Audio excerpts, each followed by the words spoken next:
Good morning, wherever you are. It's time for the Monday Minute with the Poppy of the Paranormal. I'm Christian Paul. I hope y'all had a great weekend. We had a very interesting weekend. Today we're going to talk about Haunted Hollow. Haunted Hollow is how can I describe it in a nutshell? At the end of a dead end road in a valley, and the road on the property is not on your GPS. It is not on Google Maps. But trust me, it's there and it'll get you there. Okay. This place is owned by Dave and Carol. They were some really nice people, and they gave us access pretty much to everything other than their primary residence. Okay. This place is 400 acres. Now, this is actually a working farm per se, but this is a little bit different. This is in the southwestern part of the state of Wisconsin, which actually has, I don't know, I guess some mountains to it. Bigger than hills. I mean, I'm used to mountains like Colorado mountains, Arizona mountains, Nevada mountains. Mountains aren't anywhere near as high in Wisconsin, but this place is nestled into a hilly, kind of mountainous area. They do have beef cattle. Good morning, Jen. They do have beef cattle. They have a few horses. They have a few chickens. And they got some para going on. Now, this para at this location is not evil, wicked. I'm not talking any demon nonsense here. This is not the case. Don't even think it. I won't tolerate any of that. Not at this location. This was originally an 1863 homestead of the Benson family. Okay. I have the general impression that the Benson family, in a lot of ways, kind of kept to themselves.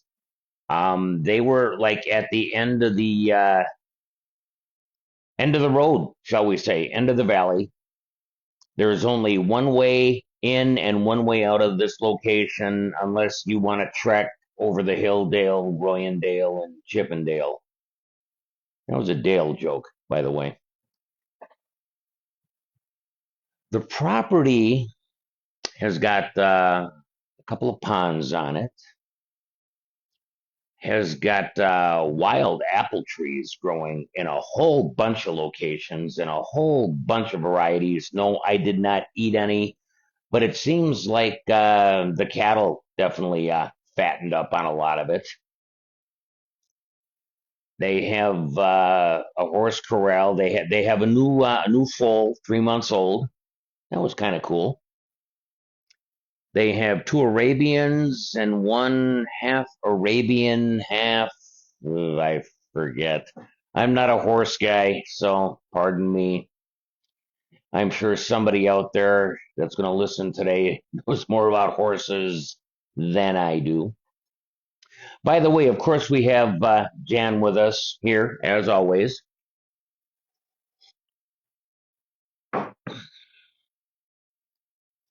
Now, back to the homestead.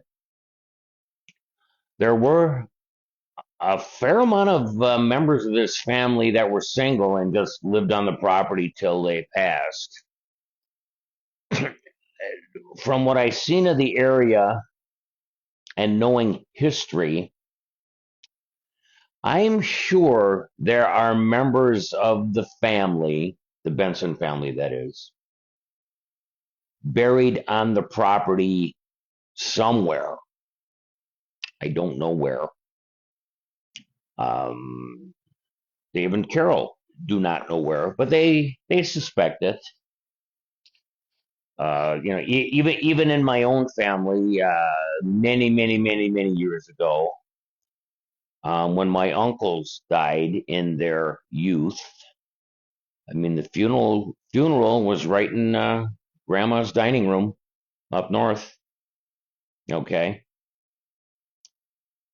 Now, the last Benson to survive died in the house, as so did other members of the family.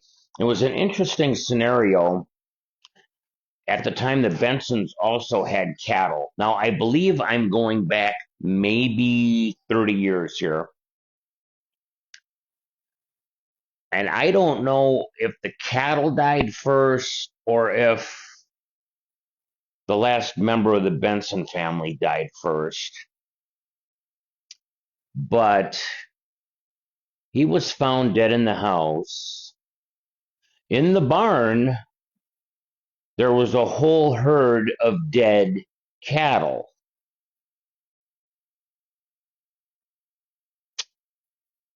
I can only imagine what that scene looked like. Well, they dug a big hole and they buried them all on the property out in back of the barn. That barn was demolished, and the original homestead house was bulldozed. Dave and Carol put up a new house. Uh, there is one original barn kind of shed thing still on the property, which is sited in pine boards from that property. I also, talking about trees, we're going to talk about trees for a minute, and I don't think I've ever talked about trees on any of the Monday Minutes before. There is a tree at the entrance to the property. If you look at my last Facebook post with the big wooden frame thing with the Haunted Hollow sign on it, there was a tree on the left side of that picture. The trunk of this tree has got to be like 5 foot diameter. It is massive. That tree's got, I don't know, tree people out there. How old is a tree when it gets to be that big? I mean, this tree got to be 200-300 years old for sure. Okay, so anyway, they called this place. I got to elaborate on this too. This place is actually an Airbnb, and they kind of named it Haunted Hollow, just I guess for fun. I guess before they demolished the original house, they did see activity in an upper window. They never investigated it. They weren't investigators. They weren't parapeeps.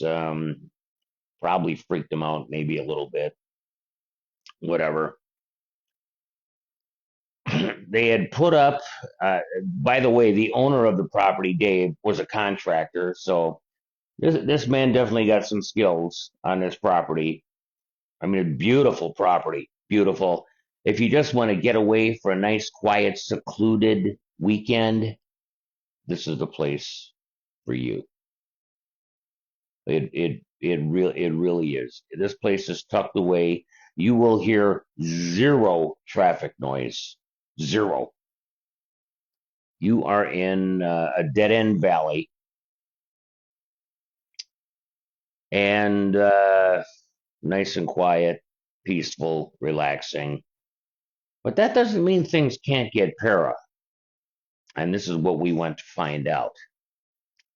Now, I don't even know where to start because there are so many spots on this location. When we got there, Carol, the lady of the property, had us hop in her side by side, and gave us a tour of the property. And we went over Hillendale, Royandale, and Chippendale. I'm back to the Dale joke again, but she really gave us an extensive tour of the property. You could get lost real easy. Okay. Well, by the way, I will recommend you are in the country, bring your bug spray. We did, and I'm glad we did because yeah. All right. So we're in this loft, which is up above the original new section for the female and the foal to reside in.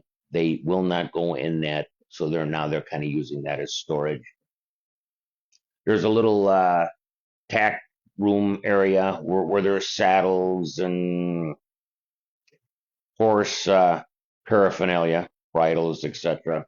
I'm not like I said, I'm not a horse guy, but beautiful property. We were upstairs. Well, let's see what we see. Set up a REM pod, set up some cat balls, set up a dead bell.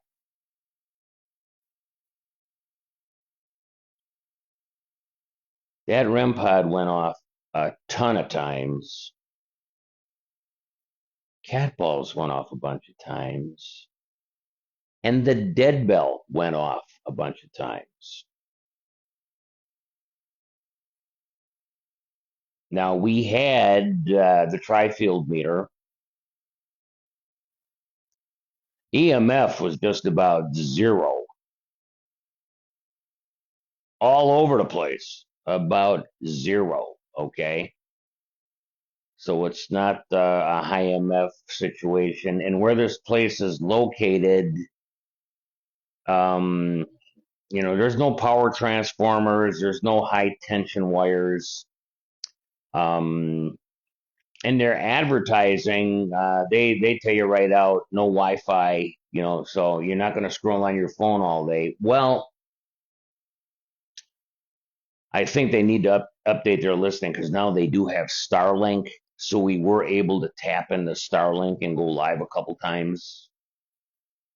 But anyway, a lot of activity with that. So what we did, we left the body cam running in the loft where we were staying.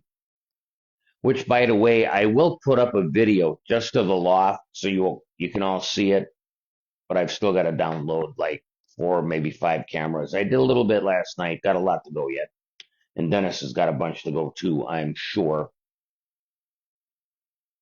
We left the camera going while we went out and did our exploration, shall we say? So okay, so it's dark 30. We go out and we're looking around here and looking around there, and really nothing in the line of EMF. Well, right when you get, we're staying more toward the back of the property ish. It's really not the back of the property, but it's the back of the property in terms of where livable space is.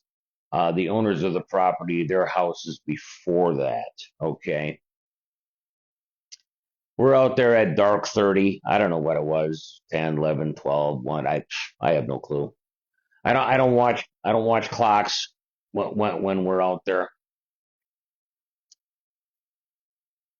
Dennis took 3 pictures of this totem pole that they have uh, going into the that part of the property. First picture, nothing. Second picture, nothing. Third picture, I don't know what it is, but there is something kind of like manifesting in the picture. Go on the page, scroll down. It's within the last 2, 3 posts. It's easy to find. You can see it. Okay. We tried some DR60 out there, got immediate responses. This is not in a building. This is outside. Now I know there's a factor out there of people. Oh, you can't do sessions outside because of blah blah blah blah blah. I'm out in the middle of the country. Okay. Only thing you're hearing is crickets. I think I've done this long enough to know when reviewing if it's a cricket. Okay.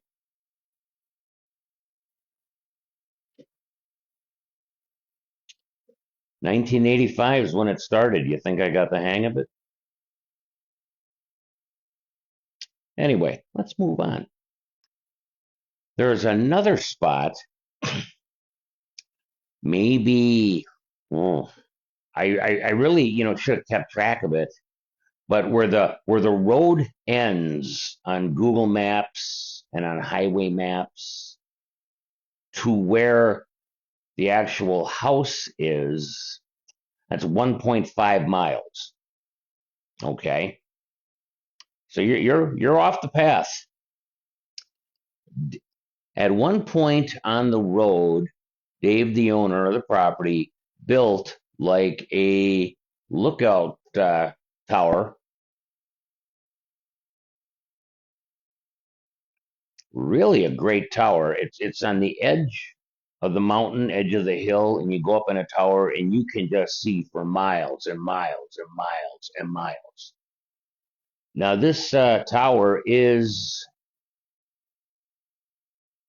I don't know, not that old. I mean, it's solid as a brick. Nice room up on top. Got a wood stove in it.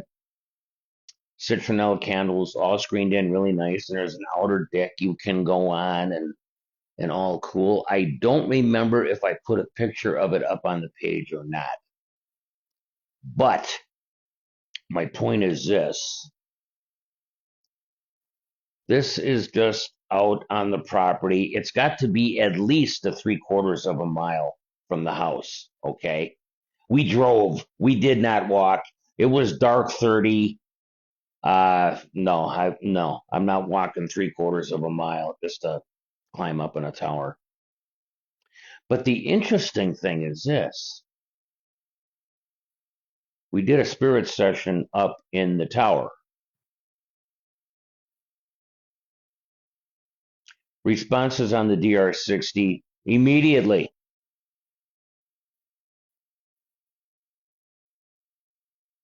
Immediately. Unbelievable. I've still got to download all that and, delve into that a little bit. But responses up in the tower. The tower wasn't there back in the 1800s. I don't think the tower was there in the 1900s, but it's been there since the 2000s.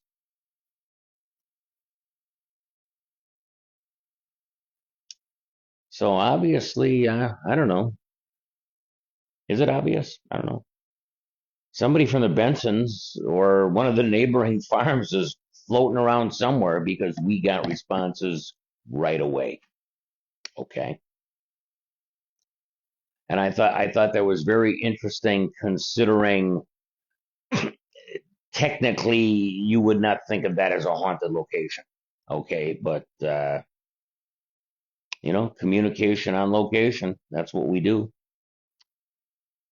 And we had communication. Okay, now I'm gonna veer off that path a little bit. Okay. And we're gonna talk back up in the loft. At one point in the evening when we were out investigating outside different spots on the property, of course it started to rain. All right. Go back up in the loft. All right. We're up in the loft taking a break, kind of chilling out a little bit and trying to figure out what we're going to hit next, where we're going to go, this and that. Now, here's something I never thought I would talk about on the Monday Minute because this is not our bit of paranormal forte, shall we say.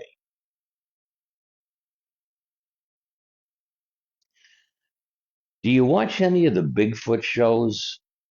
Any of the hunting for Sasquatch kind of shows? The one that comes to mind was the one that Ronnie LeBlanc was on. Russell Accord's on it, who, by the way, I have spoken with in the past.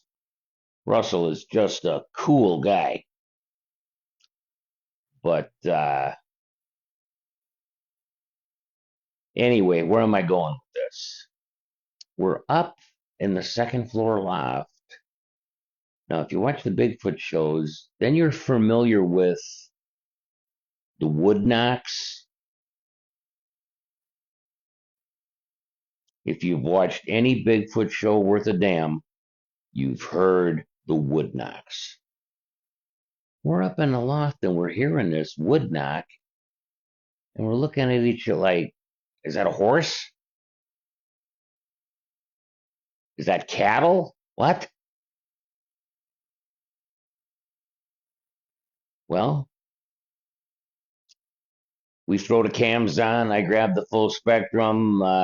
Dennis had the FLIR. Went downstairs, went back where we thought we heard the noise coming from,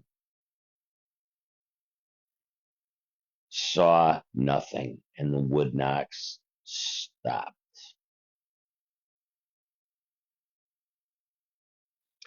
Okay, so now we're thinking, well, what was a horse kicking in the barn or something? But the way it's constructed, I mean, you think of a barn, you think of that old red wood barn out in the country. These aren't like that. These are newer barns, so they're more like steel building kind of barns. Okay. Well, there's a distinct sound when you kick on a panel on a steel building. Ask me how I know this, because I own one. But this was definitely a wood knock sound, like somebody holding a kind of like a log and wrapping it on a tree. I mean, that was the sound exactly. Okay. We go back up in the loft, trying to figure out what in the heck we're going to do next. And the wood knock happens again. Now, by this time, I mean, it's dark, dark 30. I don't know what time it was. We don't look at clocks or anything. We just do what we do. Throw the cameras on again.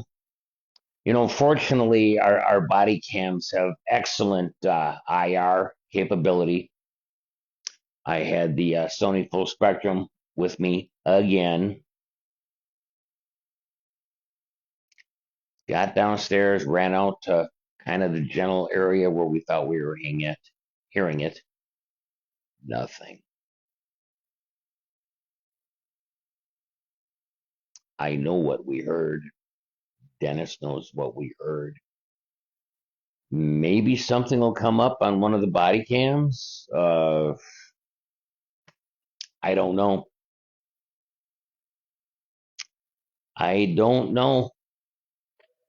But I thought that was very interesting. And, searching for Bigfoot is not in our forte of doing things.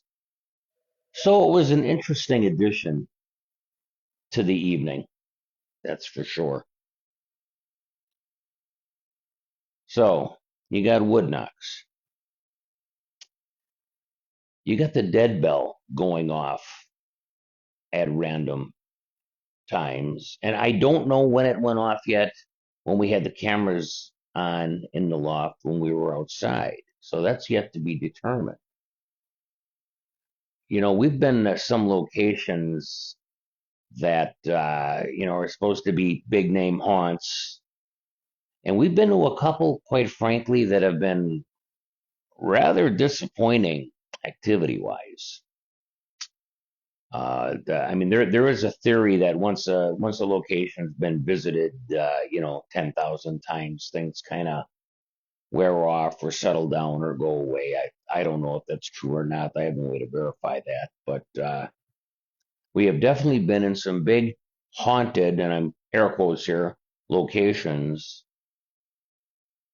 that we didn't get anything on a REM pod, for instance. This place, an unknown place, for lack of a better term. Good morning, Jamie.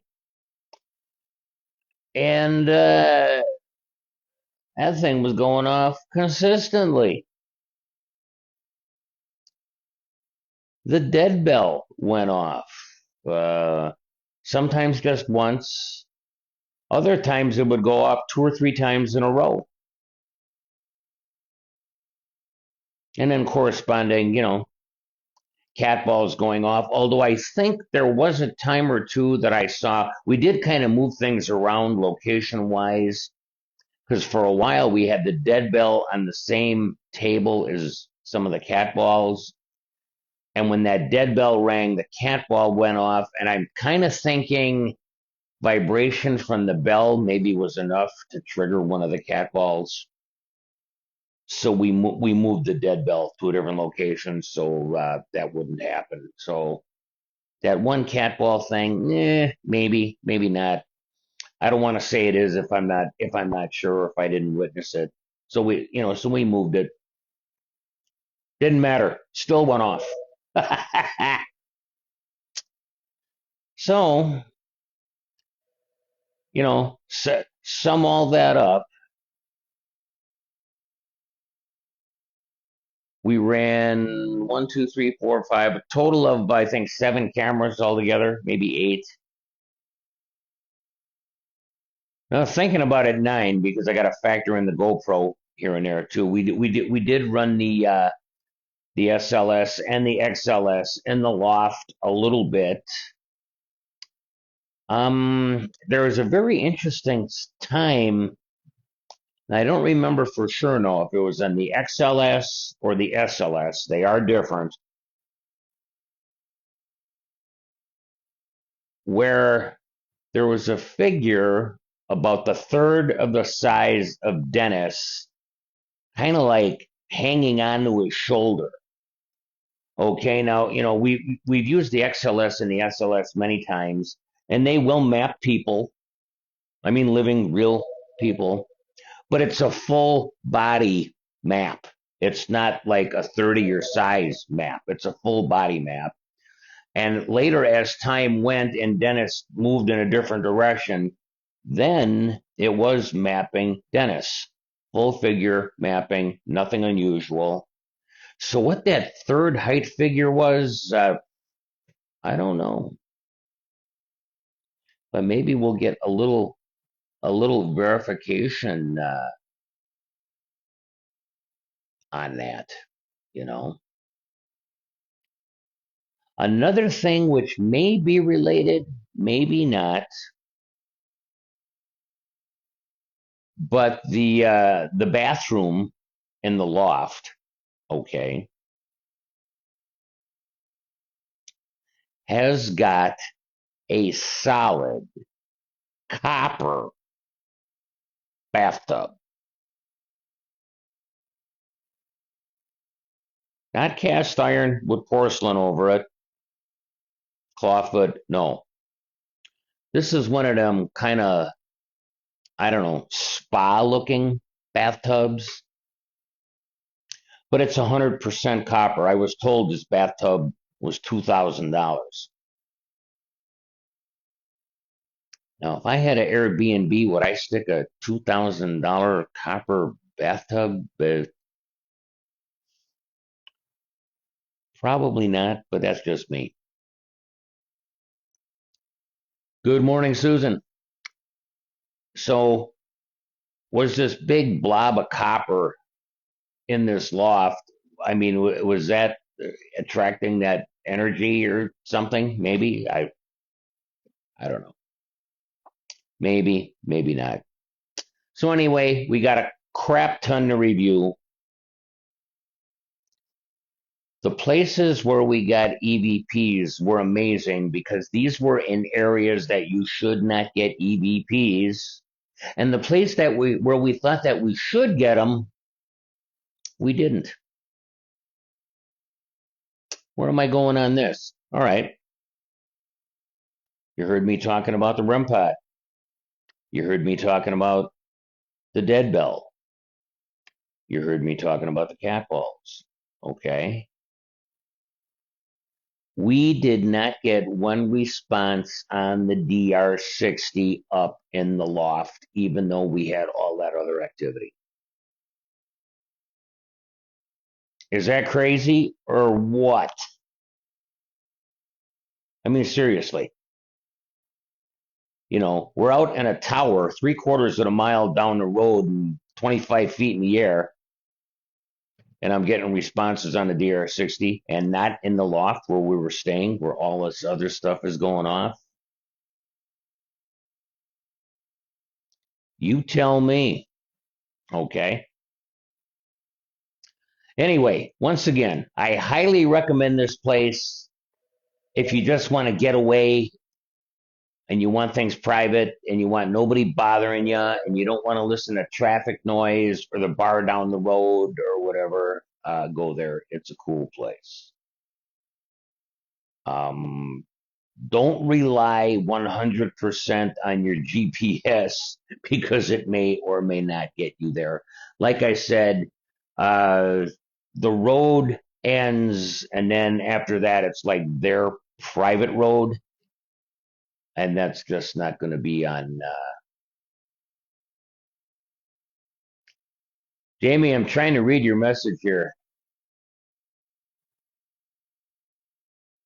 Yes, you are right about that. In fact, I was just looking at the clock here. I definitely got to get some things going here in the office this morning. But there was just so much to talk about in such a cool place. Um, like I said, I recommend it. I'm not talking as a haunt. This is a place to get away and you just want to spend some alone time with somebody. I'm thinking this is probably a good place to do what you want to do. And I'll leave that at that. Okay. That being said, be good to each other. We're all we got. And I mean it. Stay tuned for the review. Peace out.